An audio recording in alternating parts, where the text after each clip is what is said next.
Student, कुछ question आज हम लोग और डिस्कस कर लेते हैं, ठीक है। और ये बहुत इंपॉर्टेंट क्वेश्चन है आपके नीट के लिए, आपके जेईई मेंस के लिए बहुत ही इंपॉर्टेंट क्वेश्चन है, तो ज़रूर इनको आप एक बार ट्राई कीजिए। जो ये क्वेश्चन है इनको एक बार आप इसको पॉज करके आप इसको क्या कहते हैं, वीडियो को पॉज करके पहले आप इसके क्वेश्चन को नोट कर लीजिए, फिर इसको आप ट्राई कीजिए, ठीक है। और फिर उसके बाद मेरा सोल्यूशन देखिए आप, तो आप देखिए आप कितना सीख पा रहे हैं, कितना आपसे अभी मिसिंग पॉइंट है। आओ हम लोग लास्ट क्वेश्चन नंबर 15 तक कर लिए थे, आज हम लोग क्वेश्चन नंबर 16 से शुरू करते हैं। तो ये क्वेश्चन है आपके पास, चेक करो ज़रा। For the reaction 2p + q goes to r, 8 mole of p and 5 mole of q will produce, ठीक है। तो ज़रा देखो, आपको रिएक्शन दिया हुआ है 2p + q गिव्स r। चलो 8 मोल आपको P दिया हुआ है, 8 मोल आपको P दिया हुआ है और 5 मोल आपको Q दिया हुआ है, 5 मोल आपको Q दिया हुआ है। तो जब भी इस तरह के क्वेश्चन होते हैं तो हम लोग इस तरह के क्वेश्चन को सॉल्व कैसे करते हैं। इस तरह के क्वेश्चन के लिए जब किसी रिएक्शन में 2 रिएक्टेंट हों, 3 रिएक्टेंट हों और सबके बारे में कुछ ना कुछ इन्फॉर्मेशन दिया जाए और प्रोडक्ट के बारे में पूछे, तो इसके लिए आप क्या करते हो, इसके लिए आप सबसे पहले पता करते हो कि लिमिटिंग रिएजेंट कौन है। लिमिटिंग रिएजेंट, जब आपको ये पता लग जाता है कि लिमिटिंग रिएजेंट क्या है, तो लिमिटिंग रिएजेंट ही डिसाइड करता है प्रोडक्ट। और हमको लग रहा है इस क्वेश्चन में LR का कॉन्सेप्ट ही लगेगा, तो आपको पहले LR का कॉन्सेप्ट समझ में आना चाहिए। तो LR का कॉन्सेप्ट क्या है भाई, जिसका n/SC कम होता है, जिसका n/SC कम होता है, जिसका n/SC कम होता है, n/SC, n/SC, n/SC, SC मतलब स्टोइकियोमेट्रिक कोफिशिएंट और n मतलब नंबर ऑफ मोल्स। जिसका n/SC कम होता है वही लिमिटिंग रिएजेंट होता है। तो ज़रा चेक कर लो, तो n/SC लेस होगा, एक्ट एज लिमिटिंग रिएजेंट ना। और अगर फिर आपको लिमिटिंग रिएजेंट मिल गया तो दूसरा क्वेश्चन प्रोडक्ट बताने वाला है। तो प्रोडक्ट में आप क्या कहते हो, NLR/SC equals to n product upon SC। ये करते हो आप, NLR/SC equals to n product upon SC। तो सबसे पहले इसमें आप देख लो, बताओ मोल कितना है P का मोल है 8 और उसका स्टोइकियोमेट्रिक कोफिशिएंट कितना है, स्टोइकियोमेट्रिक कोफिशिएंट 2 है। तो NP/SC, NP/SC 8/2 मतलब ये 4 आ रहा है। Q के लिए बता दो, NQ कितना है, NQ है आपका 5 मोल और कोफिशिएंट कितना है 1। तो NQ/, कोफिशिएंट 5/1 मतलब 5। चेक कर लो अब आप, कौन कम है, P कम है, P का n/SC कम है। तो यहाँ P आपका क्या काम करेगा, LR का काम करेगा। P is treated as limiting reagent, ठीक है। और फिर इसी P के रिस्पेक्ट में हमको मिलेगा प्रोडक्ट। तो क्या फॉर्मूला था, NLR/SC equal to n product upon SC। बस हो गया आंसर। NLR, LR है आपका P और P का मोल है 8 और कोफिशिएंट कितना है 2। P का मोल आपको चाहिए, P में मतलब प्रोडक्ट है, प्रोडक्ट R है ना, तो प्रोडक्ट R है तो N और कोफिशिएंट कितना है 1। तो NR प्रोडक्ट कितना आ रहा है 4 मोल। चेक कर लो आप, ये कोई है 16 का आपका C सही है, 16 का आंसर आपका C, 4 mole of R produce होगा। तो ये आपको आना चाहिए। पहले जब 2 या 2 से ज़्यादा रिएक्टेंट हों तो उसमें आपको ये पता करना चाहिए कि लिमिटिंग रिएजेंट है क्या। अगर लिमिटिंग रिएजेंट है तो लिमिटिंग रिएजेंट ही डिसाइड करेगा प्रोडक्ट। ठीक है, तो 16 का सी आपका ऑप्शन सही होगा। आओ आगे चलते हैं।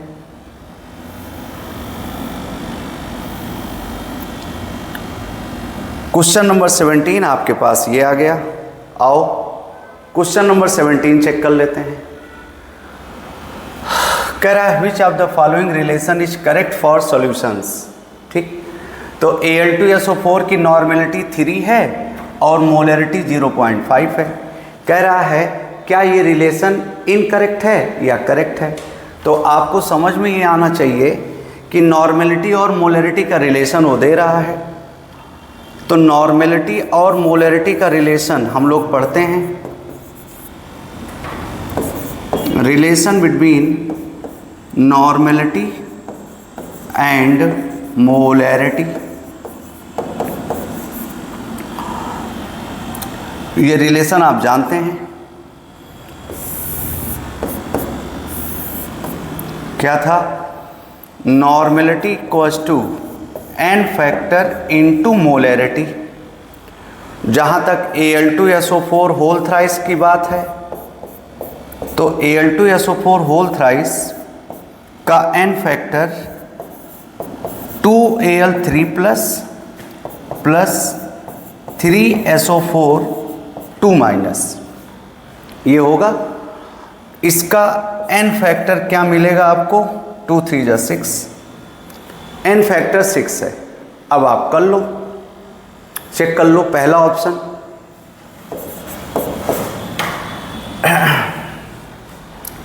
अगर आपको मोलरिटी दी गई है तो नॉर्मेलिटी क्या आएगी बताओ। पहले ऑप्शन में नॉर्मेलिटी, मोलरिटी कितनी है 0.5, n फैक्टर कितना है 6, 3.0। तो ये तो ऑप्शन एकदम सही है।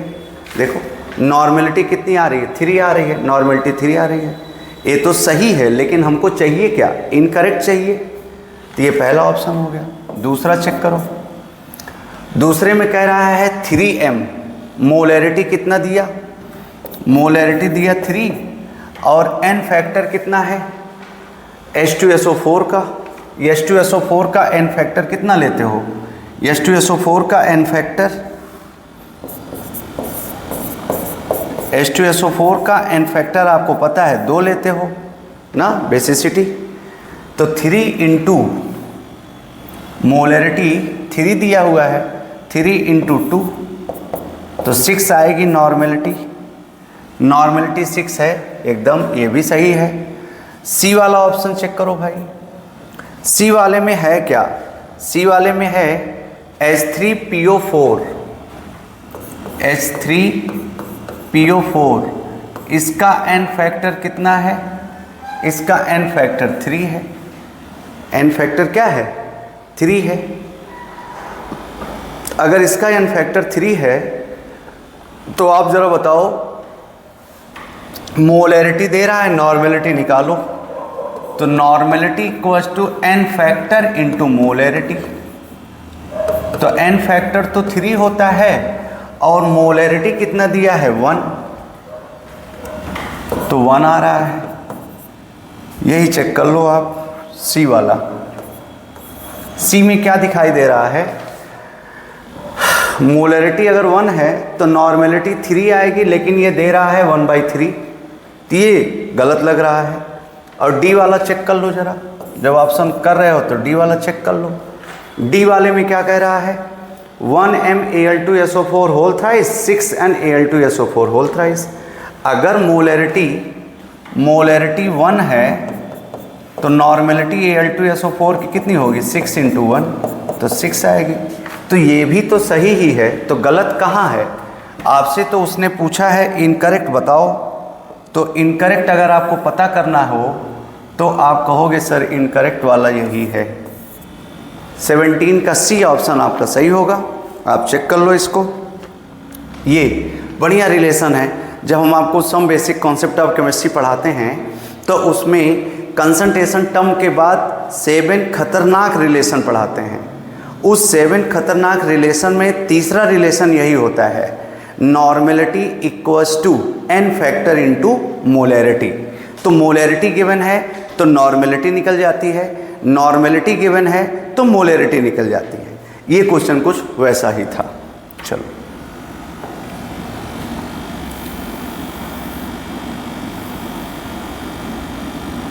आगे चलो, नेक्स्ट क्वेश्चन चेक कर लेते हैं।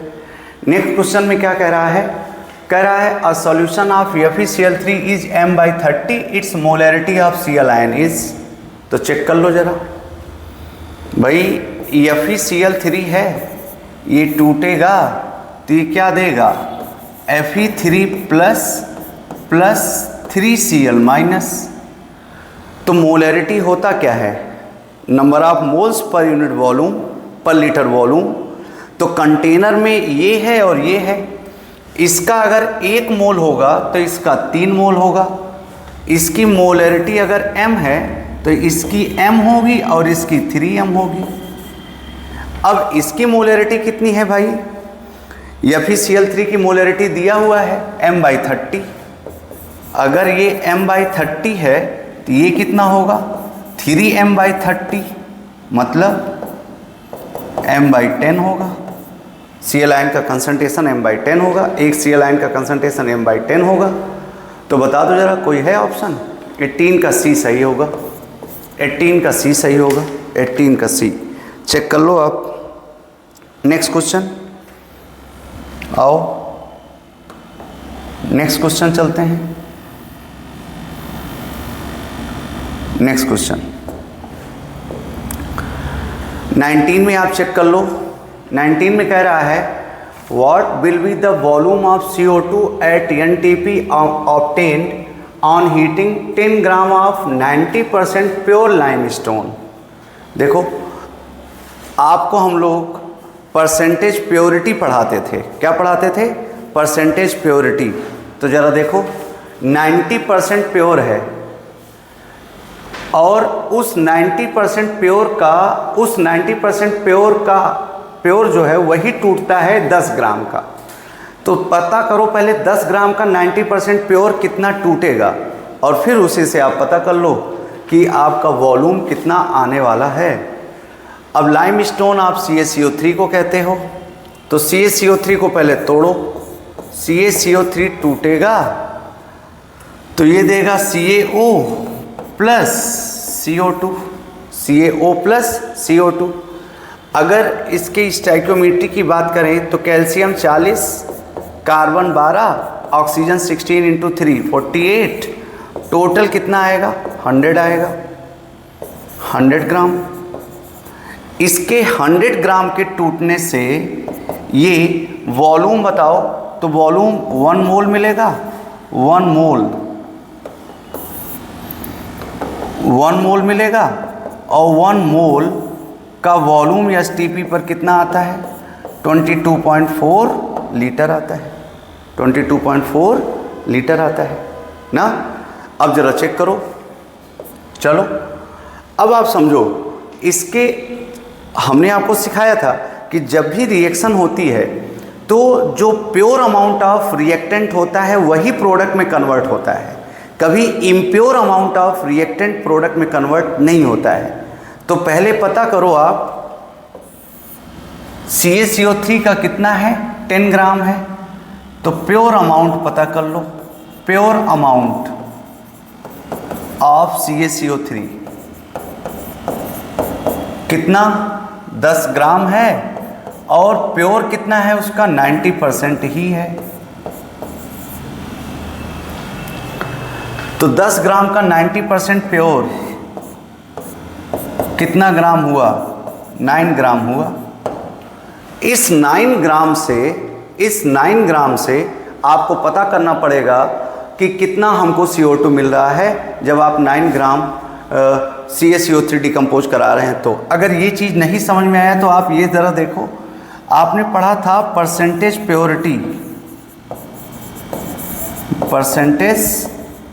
प्योरिटी, क्या पढ़ा था? Pure amount upon total amount into क्या था? 100। तो प्योरिटी कितना है 90%, मतलब 90 प्योर हमको चाहिए। टोटल कितना था 10 इंटू 100 ना। तो प्योर कितना आ रहा है, प्योर आ रहा है 90 इंटू 10/100। चेक कर लो, फॉर्मूले से भी आप चेक कर सकते हैं। कितना ग्राम आया प्योर, 9 ग्राम प्योर आया है, 9 ग्राम प्योर आया है। तो बस हो गया। आप स्टाइकोमेट्री से खेल लो, आप क्या खेल लो, स्टाइकोमेट्री से ना, स्टाइकोमेट्री से खेल लो। 100 ग्राम कितना देगा 22.4 लीटर। 100 ग्राम कितना देगा 22.4 लीटर। तो भाई 1 ग्राम कितना देगा, 1 ग्राम 22.4/100। 9 ग्राम कितना देगा, सिंपल सा यूनिटरी मेथड आप लगा दो, इंटू 9। कैलकुलेशन कर लो, कैलकुलेशन तो आपका है। 22.4 इंटू 9/100, 9 चौक 36, 9 दूना 18, 2 20 1 21, 9 दूना 18, 2 20। चेक करो कोई है ऑप्शन ऐसा। डिवाइडेड बाई 100, तो कितना आ जाएगा, पॉइंट इधर आ जाएगा 2.016 समथिंग कुछ दिखना चाहिए। 2.016 लीटर में आएगा ये, लीटर में। देखो जरा, चेक करो कोई है ऑप्शन।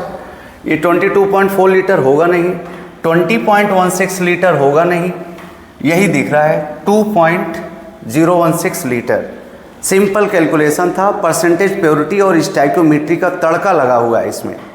स्टाइकोमेट्री का क्वेश्चन था, उसमें परसेंटेज प्योरिटी का हमने क्या मारा, तड़का मार दिया। जब आप दाल फ्राई करते हैं तो तड़का ऐसे मारते हैं आप, नहीं तो सिंपल सा क्वेश्चन था। स्टाइकोमेट्री सर 100 ग्राम से इतना, तो 1 ग्राम से, तो 9 ग्राम से कितना, बस ये समझ में आना चाहिए था कि परसेंटेज प्योरिटी का मतलब क्या है। आपने 10 ग्राम तो गर्म किया, लेकिन पूरा का पूरा 10 ग्राम नहीं, 10 ग्राम का 90% ही टूट रहा है। तो 10 ग्राम का 90% प्योर जो आएगा वो 9 ग्राम आएगा। तो 9 ग्राम के लिए आप निकाल लेते हो। इसका आंसर आपको कितना मिल रहा है 2.016 लीटर, डी वाला एकदम वेरी गुड। आगे चलते हैं।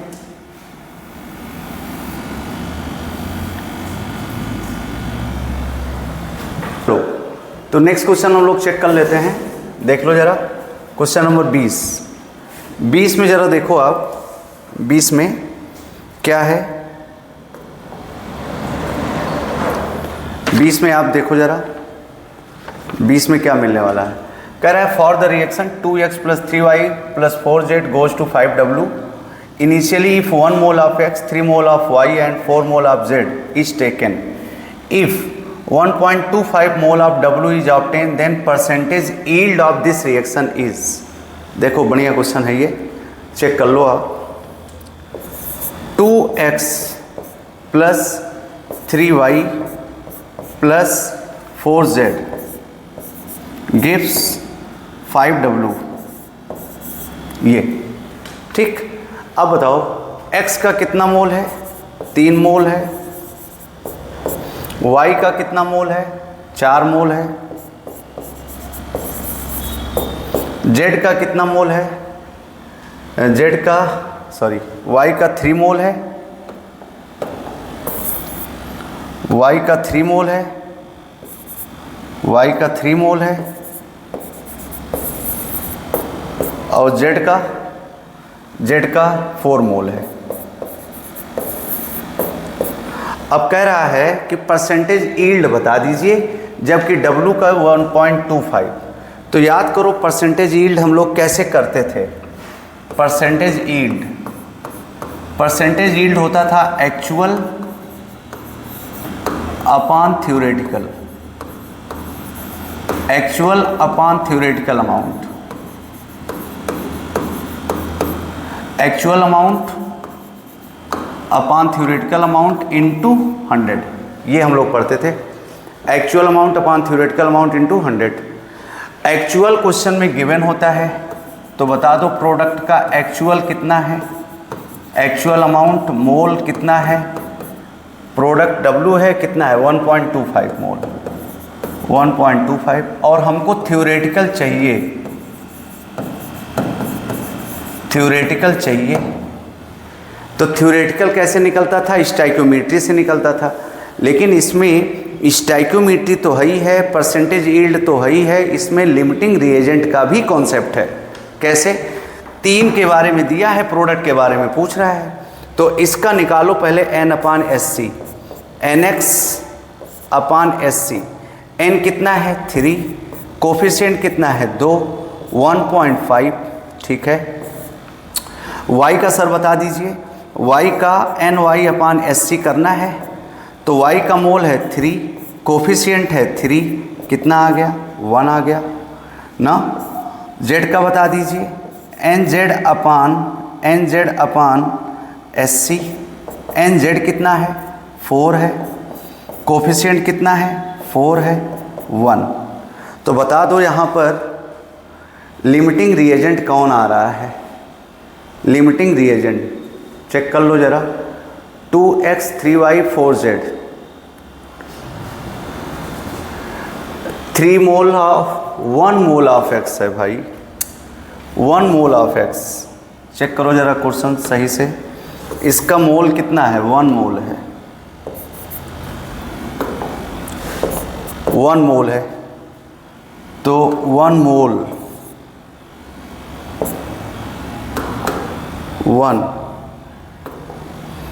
1/2, तो ये कितना हो जाएगा 0.5 ना, 0.5। चलो तो 1/2, यहाँ थोड़ा सा मिसिंग था 1 मोल, 1/2 तो ये 0.5। अब बता दो लिमिटिंग रिएजेंट कौन हो गया, x हो गया। तो प्रोडक्ट का अमाउंट हमको थ्योरेटिकली निकालना है, तो निकाल लो, n/SC इक्वल्स टू n प्रोडक्ट/SC। चेक करो, n/SC इक्वल्स टू n प्रोडक्ट/SC। n कितना है, LR आपका x है, मोल कितना है 1, कोफिशिएंट कितना है, कोफिशिएंट है 2। बताओ ज़रा, प्रोडक्ट W है, n प्रोडक्ट है, ये नहीं P समझ लो, प्रोडक्ट का मोल चाहिए और प्रोडक्ट का कोफिशिएंट कितना है 5। तो बताए कोई n प्रोडक्ट कितना आया, 0.5 इंटू 5, 2.5 मोल। इतना थ्योरेटिकली बनना चाहिए, और बना कितना है 1.25 ना। तो परसेंटेज प्योरिटी निकाल दो, परसेंटेज यील्ड निकाल लो, थ्योरेटिकल कितना आ रहा है 1.25, और एग्जैक्ट कितना मिला था 1.25/2.5 इंटू 100, परसेंटेज यील्ड यही है। चेक कर लो, कोई है ऑप्शन, ये देखो 100 से मल्टीप्लाई करोगे तो 25 ना, ये हो जाएगा 125/250 इंटू 100, 2 पंचे 10, 2 दूनो 4, 1 5, 2, कितना आ रहा भाई 50%। देख लो कोई है, 50% यील्ड इसकी आ रही है। चेक कर लो 50%, कोई है ऑप्शन में 20 का A सही तो है। चलो आगे चलो,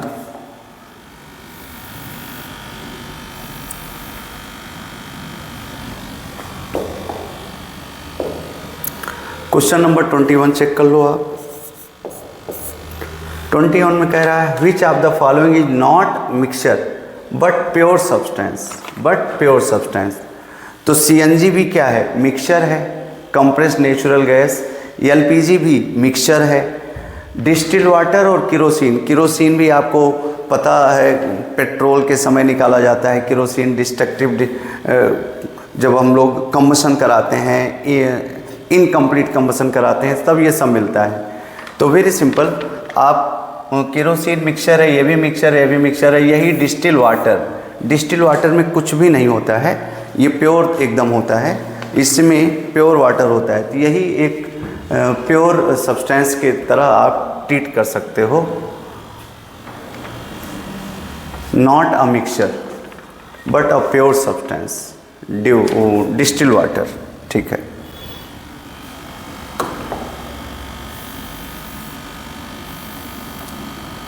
क्वेश्चन नंबर 22 देख लो। कह रहा है the law of conservation of mass is not obeyed by redox reaction, double decomposition, nuclear reaction, neutralization reaction. Law of conservation of mass क्या होता है?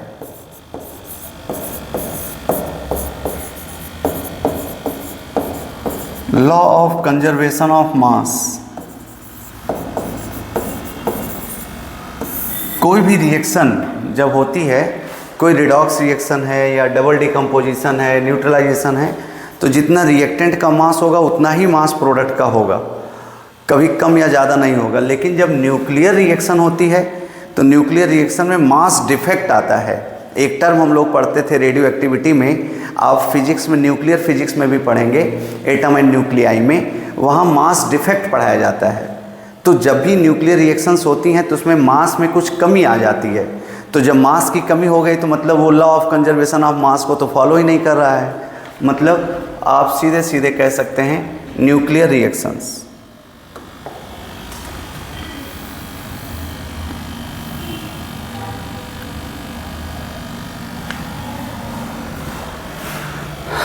कह रहा है the number of molecules and moles in 2.8375 litre of O2 at STP are respectively.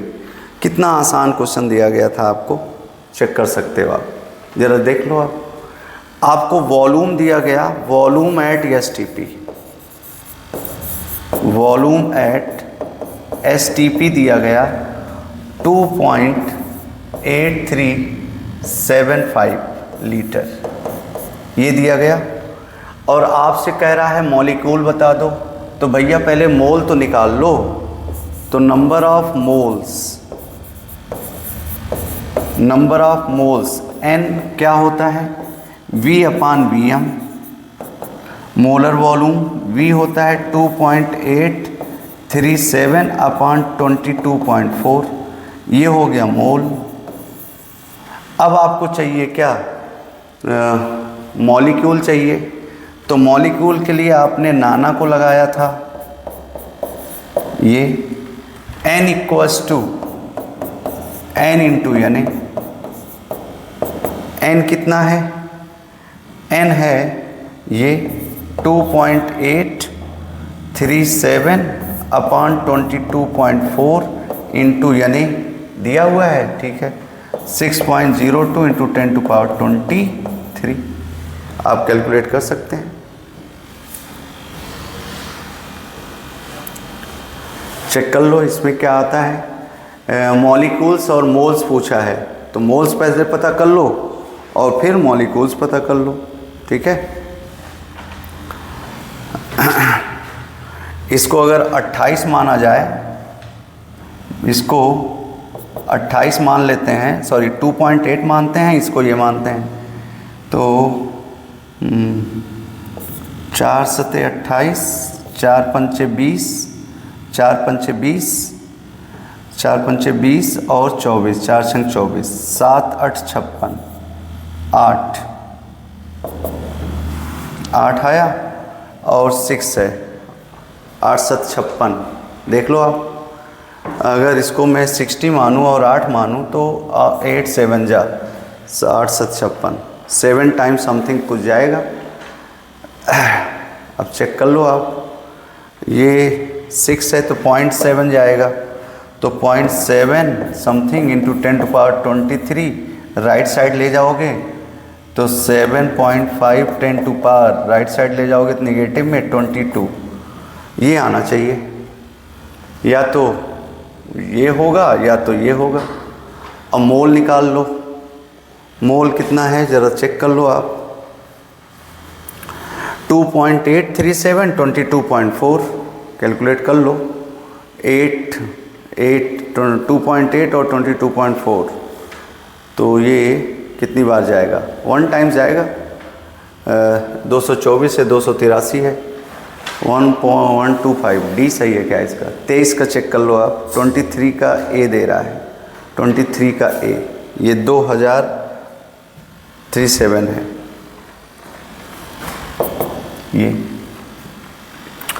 ये हुआ तुम्हारा 2837 अपान 22400, ये आ रहा है 22,400। अब वो 2837 में डिवाइड करो, तो 2837 डिवाइडेड बाई 2240400, ये ना, तो आपको क्या मिल जाएगा? पॉइंट लगाओ, 0। कितनी बार जाएगा ये?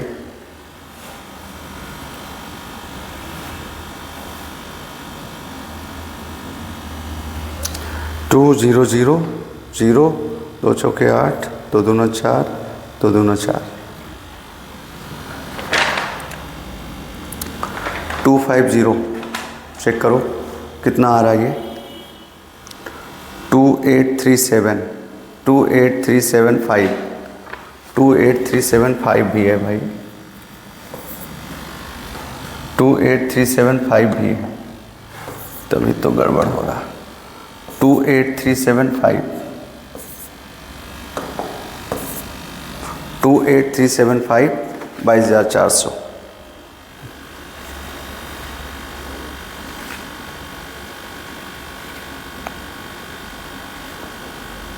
चेक कर लो, 375 डिवाइडेड बाई 22400, 1.26।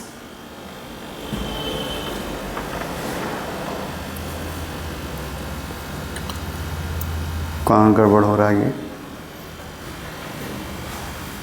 22.4 इतना, 7.5 into 10 to power 22,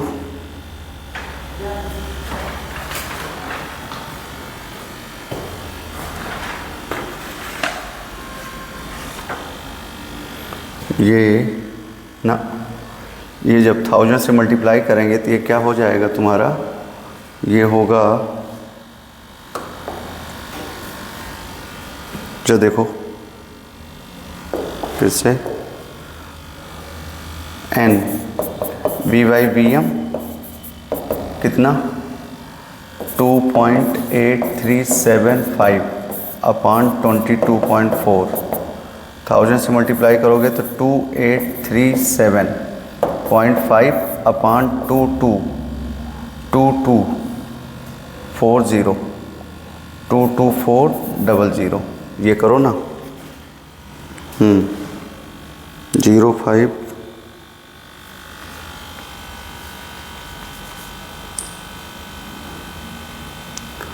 2837.5 2837.5 divided by 22400, 0.126 आ रहा है। ये चेक कर लेना, ये आंसर ये आ रहा है, डी वाला, 23 का डी। ठीक, और मोल्स वही आएगा, उसमें मल्टीप्लाई कर देंगे हम लोग। तो ये देख लो आप, तो ये मोल आएगा, मोल इतना आएगा 0.126, 0.125, और मॉलिक्यूल क्या हो जाएगा? n into Na, n 0.126 into 6.02 into 10 to power 23, तो 1272। ठीक है, 23 का डी सही है आपका।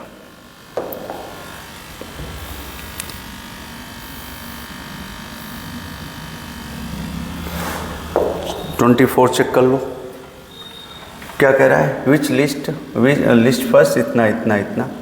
तो चेक कर लो भाई कौन सा सही है इसमें। 16 ग्राम CH4, 16 ग्राम CH4 किसके बराबर होगा, 16 ग्राम CH4। अगर 16 ग्राम CH4 है तो 16 ग्राम W हो गया 16, मोलर मास हो गया, मोलर मास कितना हो गया 16, तो मोल कितना हो जाएगा, मोल कितना हो जाएगा, मोल हो जाएगा N, 1 मोल होगा। अब 1 मोल मीथेन में इलेक्ट्रॉन कितने, 6.02 × 10⁻23 इलेक्ट्रॉन। तो ए का दूसरा कहीं है, C में है, B में है, D में है। और आगे बोलो, 1 mole of N2, 1 mole of N2 1 मोल, तो मास कितना होगा, N into molar mass, 1 into 28 ग्राम, कोई है 28 ग्राम। 1 मोल C का पहला 8D सही है, 2 आप चेक कर सकते हैं। और SO2 मोल है, SO2 मोल है, मास पूछ रहा है, N इंटू M, N कितना है 0.5 इंटू M कितना है, SO2 32, 64, तो 5 चौक 20, 5 छंग 30, 2 32, 32, SO2 32 जाएगा, मतलब D वाला तीसरे के साथ जाएगा,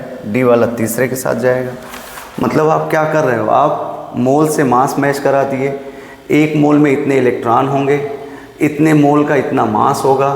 1 ग्राम H2, अब 1 ग्राम H2 है, 1 ग्राम H2 तो मोल निकाल लो, 1/2 0.5, 1 लीटर में 22.4 लीटर, तो 1 मोल में 22.4 लीटर, तो 0.5 में 11.2 लीटर, 11.2 लीटर या 11.4, तो आपका ये आ जाएगा ये सही है।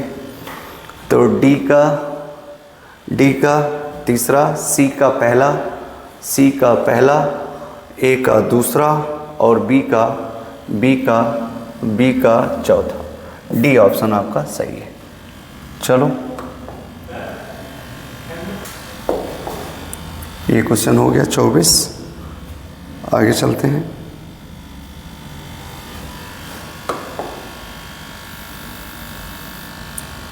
क्वेश्चन नंबर 25,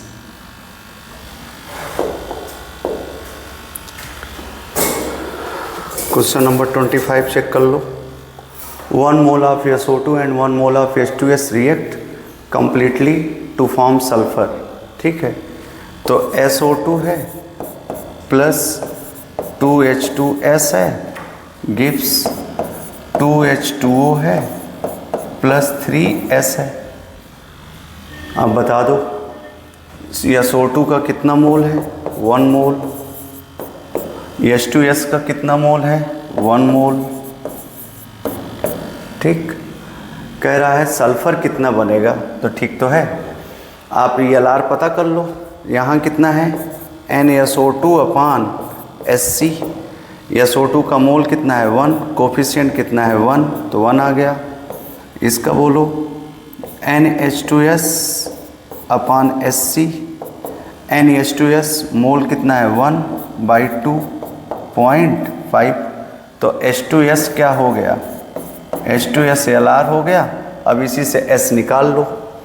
तो क्या सिखाए थे, NLR/SC equal to N product sulphur upon coefficient SC। तो LR कौन आया है, H2S आया है LR, उसका मोल कितना है 1, कोफिशिएंट है 2, S पता करना है सल्फर का, कोफिशिएंट है 3। तो बता दो जरा NS कितना आया 1/2.5, 0.5 इंटू 3 तो 1.5, सही है। लेकिन क्वेश्चन दिया है मास में, तो मास निकाल लो, मास कितना होगा, n into molar mass, n 1.5 और m सल्फर का 32, तो 15 दूना 30, 15 तियाँ 45, 3 48, 48.0 ग्राम। ये देखो ये आ गया। बार बार लिमिटिंग रिएजेंट का क्वेश्चन आपको दिया गया ताकि आपकी प्रैक्टिस हो जाए बहुत बेहतर तरीके से।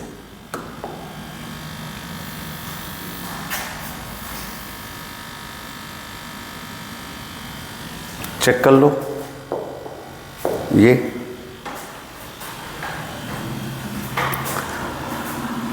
क्वेश्चन नंबर 26 में डेंसिटी ऑफ 2mCH3COH इज 1.2 ग्राम पर ml, find the percentage W/W। तो याद करो जब हम लोग 7 खतरनाक रिलेशन पढ़ते हैं तो उसमें परसेंटेज मोलैरिटी में रिलेशन था। तो परसेंटेज मोलैरिटी में रिलेशन था, molarity equals to x into D into 10 upon molar mass, ये रिलेशन था हम लोगों का।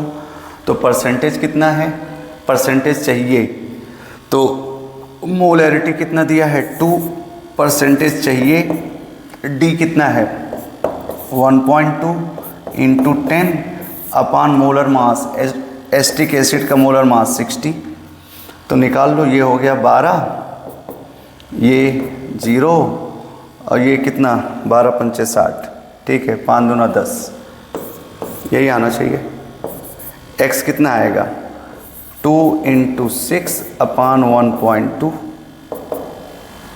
ना, तो 2 इंटू 60 अपान 12, 5 2 जा 10। ये फार्मूला तुरंत आप हिट कर सकते हो। मास परसेंटेज और मोलैरिटी में ये रिलेशन आपको याद होना ही चाहिए।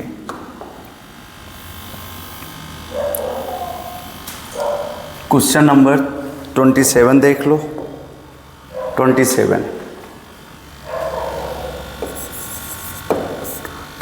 में देख लो, 30 ml of H2, 20 ml of O2 react to form water. What is the left at the end of reaction? Check करो जरा। 30 ml of H2, 20 ml of O2, 2H2 plus O2 gives 2H2O। चलो, हमने आपको कहीं सिखाया था Avogadro law में हम लोग क्या पढ़ते थे, हम लोग पढ़ते थे V directly proportional to N। Coefficient को मोल को वॉल्यूम या वॉल्यूम को मोल मान लिया करो। तो इसका 30 ml दिया और इसका कितना दिया 20 ml दिया। अब आपसे कह रहा है कि form water, what is left at the end of reaction, क्या बच जाएगा रिएक्शन जब ख़त्म होगी तब। तो पता कर लो, इसका क्या बोलोगे V अपान SC। चेक करो, V 30 है, SC कितना है 2, तो 10 आएगा। इसका पता करो, V अपान SC 20 अपान 1, 20 आया। तो H2 तो क्या काम कर दिया, H2 तो LR हो गया, H2 क्या हो गया LR। तो H2 तो पूरी तरह से ख़त्म हो जाएगा, H2 पूरी तरह से क्या हो जाएगा ख़त्म हो जाएगा। अब बताओ कौन बचेगा, O2 ER हो गया, O2 ER हो गया ना। तो ज़रा देखो H2, ये वाले दोनों ऑप्शन तो कटते नज़र आ रहे हैं। अब O2 बचा है तो चेक कर लो, बताओ इसका 2 मोल जब यूज होगा तो इसका 1 मोल यूज होगा, इसका 30 यूज होगा तो इसका आधा यूज होगा, इसका 2 है तो इसका 1 है, मतलब इसका 2 यूज हो रहा है तो 1 यूज हो रहा है, मतलब इसका ये आधा यूज होगा। तो अगर इसका 30 यूज होगा तो इसका आधा ये यूज होगा, 30 का आधा 15 यूज होगा। दिया कितना है 20, तो 20 में से 15 घटा दो, कितना बचा 5 ml बचा, क्या O2। कौन सा ऑप्शन, डी वाला ऑप्शन। ऐसे कर सकते थे आप, और नहीं तो तरीका क्या था, पहले आप पता करो कि कितना एक्सेस में है, कौन एक्सेस में है O2 और कितना एक्सेस में है, वही आंसर आएगा। तो क्या करते थे आप, NLR upon SC equals to N reacted upon SC, NLR upon SC equals to N reacted upon SC, NLR upon SC equals to N reacted upon SC, NLR Lr कौन है? H2 है। H2 का मोल ले लो 20, coefficient है 2, equals to N reacted. N reacted किसका पता करोगे? O2 का, NO2 अपान कोफिशिएंट Hc। तो कितना यूज हुआ ये? सॉरी, H2 का मोल कितना है? 30, और इसका कोफिशिएंट 30/2 NO2 अपान 1। कोफिशिएंट कितना है? 1 है। तो बता दो NO2 कितना यूज कर लिया आपने? 15। तो एक्सेस में कितना हुआ? 20 माइनस 15 दैट इज 5। ठीक है, तो ये आपका 5 ml हुआ। आज इतना क्वेश्चन करवा देते हैं। 3 क्वेश्चन आपके रह गए हैं, लेट नाइट हो गई है, टेक्नीशियन महोदय को भी घर जाना है। ठीक है, तो 3 क्वेश्चन आपके रह गए हैं, चाहे तो मैं फिर से डिस्कस कर दूंगा, चाहे तो क्लास में डिस्कस कर दूंगा। ठीक है, थैंक यू।